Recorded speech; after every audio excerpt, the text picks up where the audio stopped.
কাউকে খাইয়ে বা উপকার করে খোঁটা দেয়া চরম অনুচিত বা কবিরা গুনাহ, যা কাজের সব সওয়াব নষ্ট করে দেয়।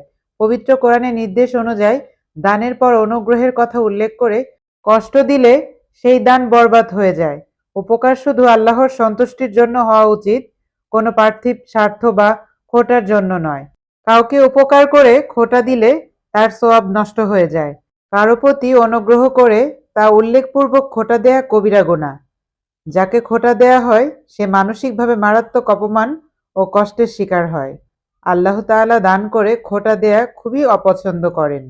নিঃস্বার্থভাবে সাহায্য করুন, অহংকার বা খোঁটা দিয়ে নিজের আমল নষ্ট করবেন না।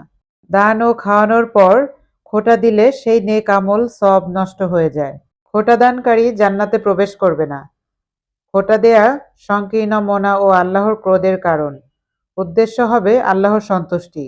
যে কোনো সাহায্য বা মেহমানদারি হতে হবে কেবল আল্লাহর জন্য, প্রতিদান বা সুনামের আশা না করে। খাবার খাইয়ে বা সাহায্য করে খোঁটা দেয়া ইসলামের দৃষ্টিতে জঘন্য অপরাধ।